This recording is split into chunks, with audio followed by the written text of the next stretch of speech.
Hey, sports porchers. Welcome back to Stanley Cup 2024 playoff analysis. We made it into the second round. You can see by my new background that, I'm not at home, so I figured I'd give you a little bit of something to look at of things that have happened in the past. Those are all the results of the first round games. You can see that we are clearly into the second round now, firmly into the second round in some cases. And I'm your hockey Jesus. I come straight from the sports porch, and I'm here to give you analysis. Also, a little bit at the end, I'm going to throw in some things that are happening because I am an avid Pittsburgh Penguins fan. We're going to throw in some Pittsburgh Penguins news and just some general notes from around the league because even though there are still 8 teams playing, regular hockey life goes on for the rest of the franchises, and some moves are being made that I think it's important for you to know about. But first, let's get to that New York Rangers Carolina series.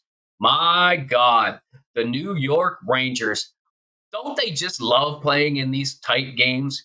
I'm amazed that look, I hate the Rangers with a passion being a Pittsburgh Penguins fan, but I am amazed by how great the Rangers are playing under such pressure.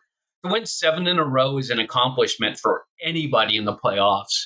And, I know the Rangers have kind of had it easy in the first round, but the way they're just being very patient against a very good Carolina team. Look, Carolina's teams all fault with the power play. If they can get some power play goals and that shorty that Kreider scored in the last game, backbreakers. But hey, anytime you can win overtime games, and the New York Rangers scored overtime goals in the last 2 games, and the first game was a 4-3 game. I know, look, I know what Carolina is thinking. Man, we were in all these games. We're better than this. We can definitely beat these Rangers teams. But man, when you go down 3-0, when you go down 2-0, the stats are against you. When you go down 3-0 against you, forget it. It's basically over. I'm just questioning whether or not the New York Rangers are actually going to lose a game. Shesterkin hasn't looked great. I think his problems with rebounding is terrible, but nobody's been able to get the rebounds because they've done such a good job of walling off the defense and bringing down their forwards to make sure nobody's getting those rebounds. They don't care about scoring 4, 5, or 6 goals. The Rangers don't. They just need to get enough to win. And lately, it's been 3 goals, it's been 4 goals, and that's really it. They haven't had to really have an offensive explosion. I look for that to continue. To be honest with you, I think that they're just going to continue to do that. Carolina's cooked. Look, part of the reason I wanted Carolina to win selfishly is because I wanted the Penguins to get a number 1 pick out of that Gensel deal. Doesn't look like that's going to happen now, but hey, kudos to the Rangers and Shesterkin playing good enough.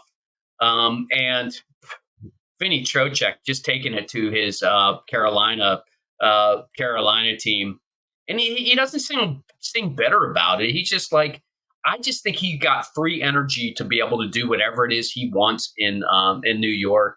And wow, that team's just got it going on. So they're up 3-0 in their series. That series is pretty much over. We'll see what Carolina can do. They don't play tonight. They play tomorrow night. This is May 10th, by the way. This is Friday. So they'll play Saturday, probably an afternoon matinee. Or maybe an early evening game. Yeah, Rangers look like they're firmly in control of that series. Let's jump to the other series in the East, much more evenly matched. Well, much more. I don't even know what to say about this. These 2 teams rely on their goalies so much. And when their goalies are not on, what are they going to do? I mean, and that's really been the tale of these two teams. A 5-1 win by Boston and a 6-1 win by Florida with a scrum at the end. We'll get to that, but I'm not so concerned about those scrums at the end. That happens just out of frustration, and why not? The game's over. You might as well get thrown out of the game at that point, not play the last 5 minutes. It really didn't matter in that game. But I thought in the first game, Swayman was really on his game. He looked good. I believe Florida had a lot of opportunities. So I thought Florida was in that game for a long time, but Boston, just when they need to, they can put the pedal to the metal. They get a lot of secondary scoring, really important for them. But in game 2, come on, Boston. 15 shots on goal in the second game? What's that about?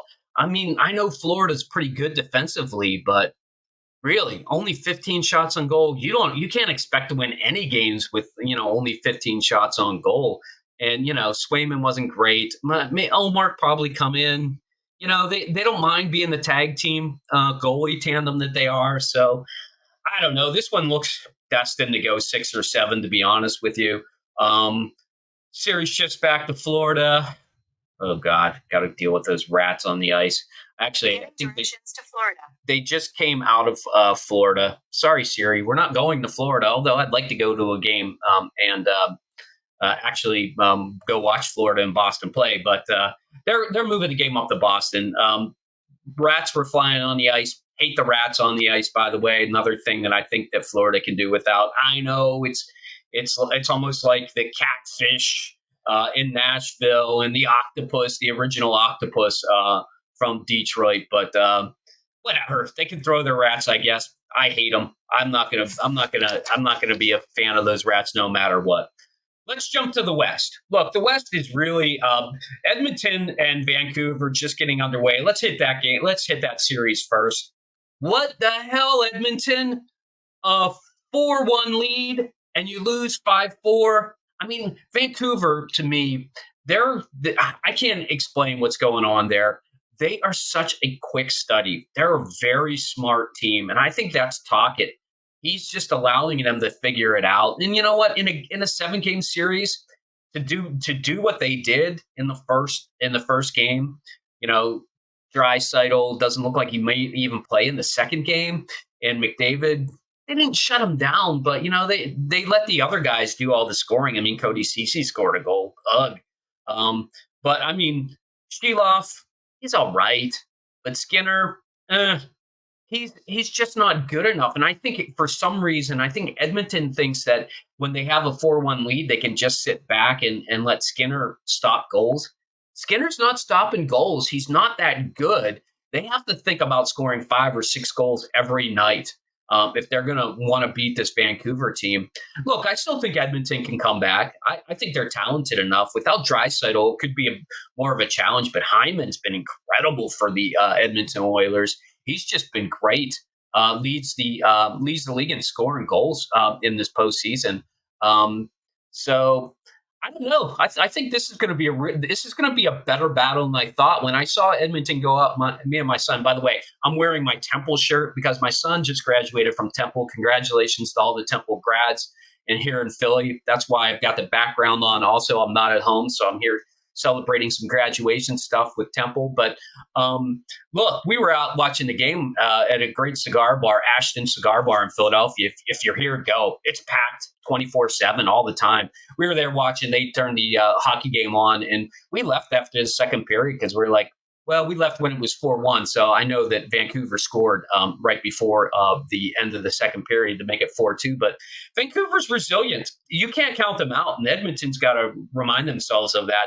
They're playing in the playoffs now. You got to play 60 minutes hockey if you want to kill somebody. And Vancouver would not be killed. In fact, they were the killers. They're up 1-0. They play again tonight. So we'll see what happens. Last night, the best series. I'm saving the best for last. Colorado, Dallas. Come on. If you're not watching this, you're not watching hockey. First game, Dallas, 3-0 lead. And they lose 4-3. And look, Colorado doesn't care that this is the difference between Colorado and Edmonton. Colorado does not care. They don't care that they don't have a goalie. They want to score 5 or 6 goals. So if Georgiev gives up 3 or 4 or 5 goals, they don't care. They feel like they're going to get 6 or 7 no matter what. That's what I love about this Colorado team. Look, it's tied. Dallas did come back with another 3-0 lead and win 5-3. It was 4-0 at one point, and then of course, Colorado mounts their comeback. Not even with the superstars, just with secondary scoring guys.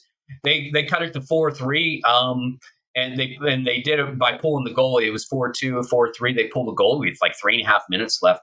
Good for them. They got the goal, but they couldn't get the second one. It's hard. When you're down by 4 goals, that's the problem. You can get that 1 goal with the empty net, but to get 2 goals, that's really difficult, even for somebody as good and talented as Colorado is.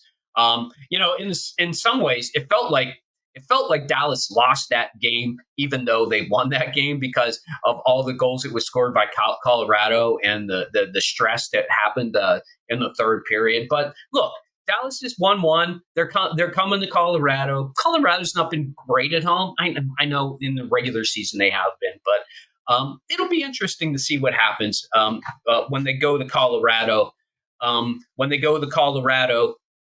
And see what happens there. So that's the series. Look, Colorado, Dallas 1-1 in that series. I think that's destined to go 7 games. 100%. I think it's going to go 7 games. Look, one last thing I got to cover here before I go and continue the graduation celebrations here in Philadelphia is there is a little bit of stuff that's going around the league in the land of the Penguins. The Penguins did sign 2 players who I'm very happy about them signing, by the way. Poulin and Puustinen. Puustinen just got signed today. So I like those guys. I think they belong on the team next year. I hope they get a chance to play just like Drew O'Connor did, proved his worth. I love that a lot. The Pittsburgh Penguins did fire their secondary coach, Todd Reardon. That was coming. Look, that power play was horrible, awful this year. Somebody had to be the scapegoat. I think he's just the scapegoat, to be honest with you. So we'll see where it goes from there. Also in league news, San Jose does get the number 1 pick, and it looks like they are going to get Jacqueline Celebrini, and he'll be the number 1 pick in the draft. The bad thing about that is no one didn't really get anywhere with the draft, so they're going to give up their number 1 pick. Number 1 pick, and that is going to be that. So, sports fans, hockey fans, stop back. Hockey Jesus will be here probably in a few days. See, I'll get one out on Sunday night before the boys and I hit the porch on Monday night. And hey, if you like it, you know what to do. Smash that subscribe button. Let's go. We got to watch hockey 24/7. I know there are only 2 games tonight now, but hey, 2 games is always better than none. So, I'm your Hockey Jesus. Stop back by the porch. And until then, we will see you in the next one.